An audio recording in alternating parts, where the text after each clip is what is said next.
pessoal, hoje tem São Paulo e Universidade Católica e últimas notícias sobre o jogo de hoje, né? Provável escalação.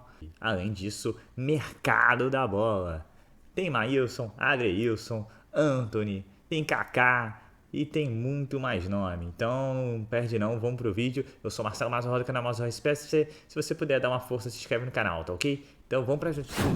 4 e agora vamos falar do São Paulo. O São Paulo anunciou a contratação de Marcos Guilherme, atacante, que já foi do São Paulo, sempre se declarou São Paulino, passeou por aí, Internacional Santos, e agora está de volta. Vamos combinar que não é exatamente uma contratação bombástica, né, Arnaldo? Mas você entende que pode ser um jogador útil. Sim, acho que entre o jogador decisivo, um jogador que faça diferença depois da janela, como o Flamengo contratou, por exemplo, como o Corinthians contratou, né? O Yuri Alberto e o Cebolinha são desse naipe. Os jogadores que o Palmeiras contratou, né, podem também fazer diferença para o time. Ele não vai fazer uma diferença tal. Só que o São Paulo hoje tem carência de alguns jogadores em alguns setores do campo, porque perdeu 10 jogadores lesionados, 4 para o resto da temporada. 2 talvez voltem aí na última perna antes da abertura da janela, o Nicão e o Thales, mas é pouco provável. E acho que o Marcos Guilherme atende a uma característica carente no elenco do São Paulo desde o início do ano e vai turbinada pelas contusões, pela contusão do Caio, que é o menino da base que teria mais chance agora, e pela venda do Marquinhos. Espírito Santo, vamos lembrar? Exatamente. E pela venda do Marquinhos para o Arsenal. O Marcos Guilherme tem muita semelhança tática com o Alisson, que é um dos preferidos do Rogério. Esses jogadores com o Rogério, eles jogam, porque eles fazem 10 funções no campo. O cara pode ser lateral, ponta, meia. Ele vai ajudar. O Rogério gosta desse tipo de jogador. Gosta de jogador tático. O Marcos Guilherme é um jogador tático. E mais, eu acho que a reação da Cyber São Paulo completamente desproporcional, e acho que talvez não tenham visto essas cenas aí. O Marcos Guilherme fez boas partidas pelo São Paulo na passagem anterior. O São Paulo não ficou com o Marcos Guilherme porque ele já não tinha grana para comprar os direitos do Marcos Guilherme. Estão falando de 4 anos atrás. Agora ele volta. Num contrato, o São Paulo só paga os salários, o contrato de 1 ano, renovar por mais 1 ano. Então acho que é um negócio bom para o São Paulo, numa carência que a equipe tem. Não é um jogador que vai mudar a cara do time, o patamar do time, mas é um jogador útil. Agora a respeito de Kaká, que o Kaká está cotado para assumir o lugar do Alex à frente do time sub-20 como técnico a partir do fim do ano. Isso não é novidade. O Alex havia se preparado. Primeiro ele foi contratado no ano passado e estava se preparando para ter a oportunidade de treinar o time principal do São Paulo. Com a chegada do Rogério Ceni e o plano da diretoria do São Paulo em manter o Rogério Ceni por bastante tempo, o Alex já deixou bem claro que termina a temporada atual à frente do Sub-20 e depois vai aguardar por propostas de times profissionais. Ele quer trabalhar num time de cima. E é nesse contexto que surgiu a intenção do São Paulo de contratar o Kaká. O Kaká participou de uma entrevista em que ele disse o seguinte, abre aspas: "Quero terminar os estudos para depois ver as oportunidades que vão aparecendo. Não sei quanto tempo o São Paulo tem para decidir, mas no final do vídeo seria uma boa", fecha aspas. Só para contar que na metade algumas semanas atrás, ele encerrou um curso de treinador da CBF. Em novembro ele termina também um curso de gestão da UEFA para gerente de futebol. Ele está se preparando para tudo. Embora já tenha declarado recentemente que gostaria de ser treinador de futebol, essa declaração aconteceu depois dele conseguir o diploma para técnico. Imagino que tudo vá calhar para que em novembro, dezembro, quando o Alex se mandar deixar o São Paulo, o Kaká seja convidado e assuma a partir de janeiro do ano que vem. Eventualmente já pode estrear na Copa São Paulo de Juniores, que é um torneio para lá de importante. Só para arrematar, São Paulo que nesse momento nem cogita a possibilidade de demissão de Rogério Ceni, apesar de pressão de parte da torcida e até de alguns conselheiros. Bora fechar. Poderia dar uma passada na Série B, por exemplo. Vai passar. E ver o que tem lá, né? A nível de mercado. Vai passar olhando, porque passar na Série B... Já passou só no estadual. Não, passar para contratar jogador, foi isso que eu disse. Não, vai prescrever? Ela já fez uma leitura. De ir embora, né, do programa. Pois é. Tá vendo? Tá bonito, eu gosto. É que ele falou que vai passar na Série B que nunca passou, já passou. O São Paulo vai rifar os jogos do Brasileiro aí? Agora que eu entendi. O que o Massini falou dos jogos do Brasileiro tem total razão, mas tem uma circunstância. O Atlético, ou os Atléticos, estão na mesma maratona do São Paulo nessas semanas. Então, primeiro o Goianiense, ele jogou contra o Ceará em Fortaleza, passou por São Paulo, foi ao Paraguai jogar com o Olímpia, vai jogar na quinta-feira à noite, no mesmo horário que o São Paulo estiver jogando com a Católica no Chile. Aliás, o São Paulo embarcou com os mesmos jogadores que foram relacionados para o jogo com o Juventude, porque só tem aqueles, nenhum a mais, né? Então não dá mais para fazer o rodízio de times.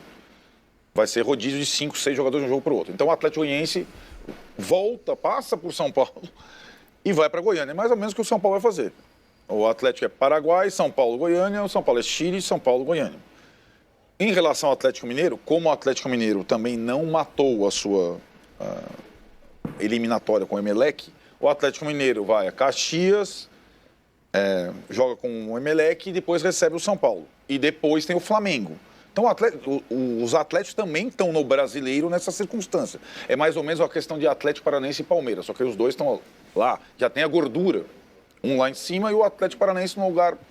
Mas, para quem está em frente tripla nesse momento, eu acho que a situação nesse aspecto para o Corinthians é a mais complicada, porque ele pega um time que não está jogando, descansado. Então ele pega o Fluminense tanque cheio.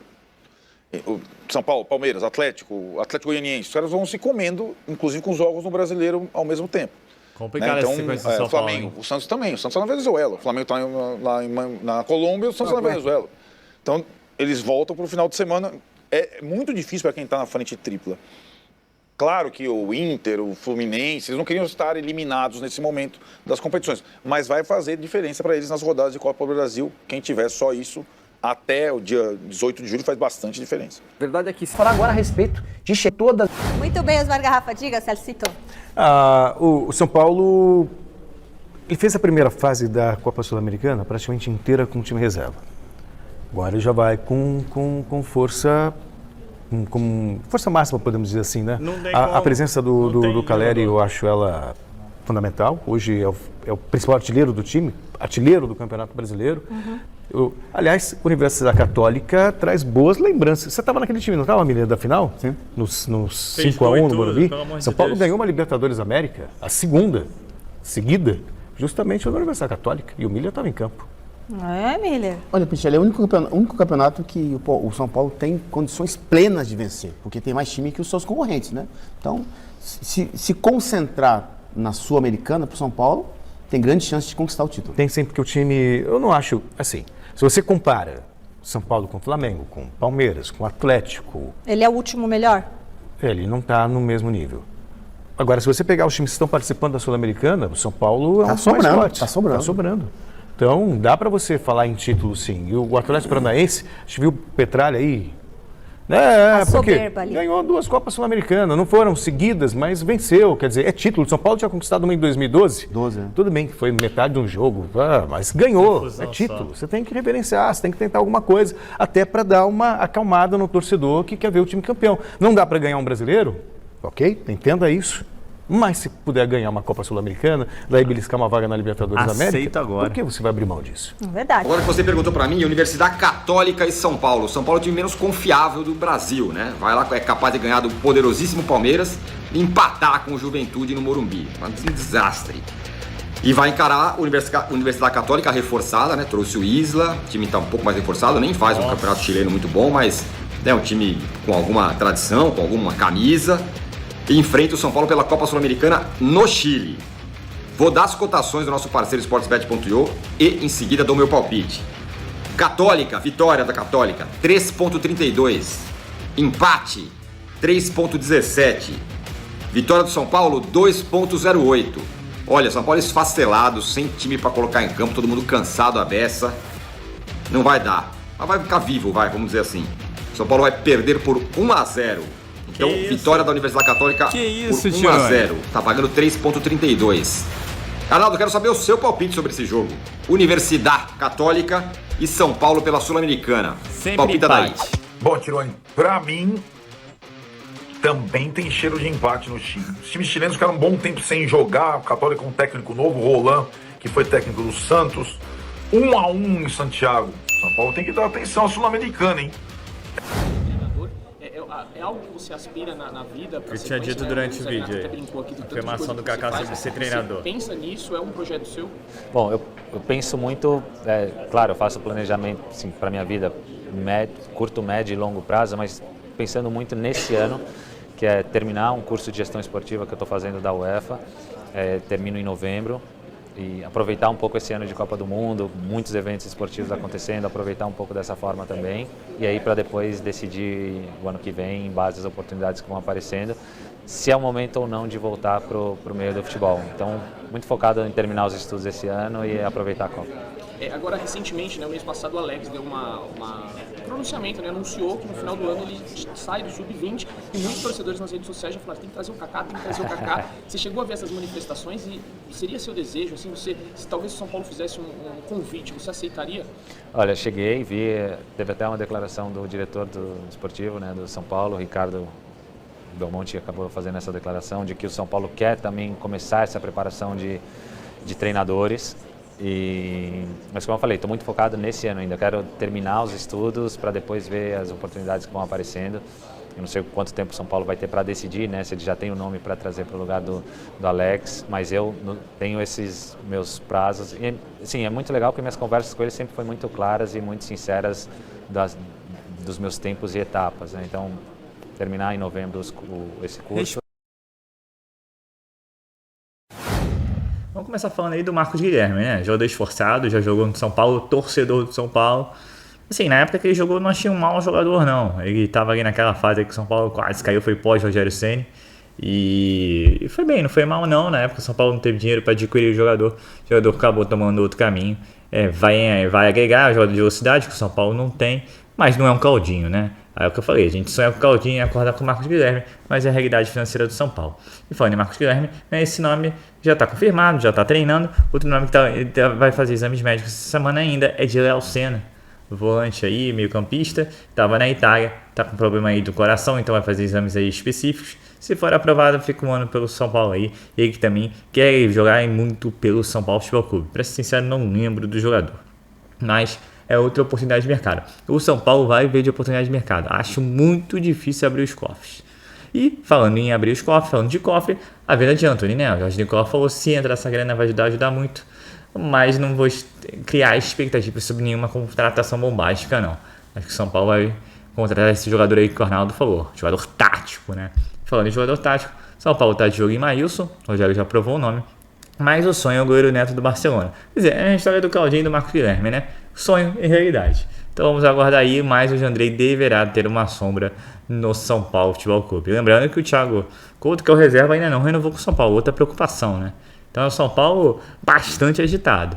Outra novidade também, que foi dita pelo Jorge Nicolau, é o interesse já conhecido do Jorge Jesus com relação ao Wellington. Se o Fenerbahçe vier com 10 milhões de euros, tchau, Wellington. Eu gosto muito de jogador, acho que tem potencial, tem futuro, mas São Paulo está precisando de grana. E o primeiro que receber uma proposta na faixa de 10 milhões para cima vai embora com certeza. Ainda falando de mercado da bola, ao tudo o que parece, né? O Kaká falou, mas possivelmente deverá ser o novo treinador do Sub-20 do São Paulo, Alex, que deverá sair ano que vem para trabalhar com o Jorge Jesus, né? Vai fazer aí um tempo com o Jorge Jesus já na Turquia, para depois voltar aí e ser técnico do profissional. Que pena, gostaria de ver o Alex como técnico do São Paulo, mas eu não consigo ver a curto prazo ninguém no lugar do Rogério Ceni, até porque o Rogério Ceni é um escudo para a gestão de Casais, essa gestão aí, né? Que para mim é mais do mesmo, infelizmente. Tem alguns resultados muito acima do normal com relação ao marketing, mas também porque o Leco deixou o São Paulo no fundo do poço. E agora tá tentando sair, mas ainda assim vem com cada pataquada, né? Essa questão do Turibe aí, o São Paulo processando o ex-médico do São Paulo, agora vem com essa ideia do Inova São Paulo, e agora essa semana também pegou um empréstimo de 25 milhões de reais. Então assim, para mim o Casares é mais do mesmo. É aí que eu gostaria que você desse a sua opinião. Mas é isso, no mercado de São Paulo é um mercado de desconhecidos. É o zagueiro Adrielson do Sport, que pode vir ainda no meio do ano, é o goleiro Maílson do Sport, é o volante Léo Senna, e assim vai. São as oportunidades de mercado, o São Paulo não tem dinheiro, o São Paulo ainda deve ao elenco referente ao ano de Covid, que o senhor Leco não pagou, e o Júlio Casares está com dificuldade de pagar. Então é o São Paulo aí buscando jogadores com que o Rogério se acostuma a trabalhar no Fortaleza, né? Vamos ver se vinga. E com relação aos que estão, as novidades aí que são Thales e Nicão já voltaram a treinar, mas só devem voltar após o jogo do Universidade Católica. Ainda acho difícil nesse fim de semana, mas tudo depende do andamento aí dos próximos jogos de São Paulo, né? Se houver mais lesões, vai ficar complicado. O São Paulo que leva o mesmo elenco que jogou no fim de semana aquela partida horrorosa contra o Juventude. E deve ser provavelmente o mesmo time, Miranda no lugar do Arboleda e o Caleri voltando como titular. Então é isso, pessoal. São Paulo num momento complicadíssimo, mas vamos torcer. A Universidade Católica não é nenhum bicho de sete cabeças. Para mim, especialmente, me lembra uma ótima memória, que é aquela final de 93, que São Paulo faz aquela goleada de 5-1, que o Zé faz aquelas defesas em sequência, aí fazendo gol de peito. Talvez o jogo mais brilhante, o jogo que definiu a era Tele Santana. Então é isso, pessoal. Novamente, eu sou Marcelo Mazorra do canal Mazorra SPFC. Se você puder, se inscreve no canal, deixa um like, ativa o sininho para dar aquela força pro canal, tá ok? Diariamente eu busco trazer aí vídeos com as últimas notícias do São Paulo Futebol Clube. Então é isso. Saudações rigores, um ótimo jogador e valeu! Quer aprender a ter resultados como esse na internet sem precisar aparecer em vídeos no YouTube? Então clica no botão aqui embaixo, faz a sua inscrição no meu treinamento, ranqueamento de vídeos no YouTube, o Pulo do Gato, que lá eu vou te ensinar tudo que você precisa saber para trabalhar com o YouTube em vídeos onde você nem precisa aparecer.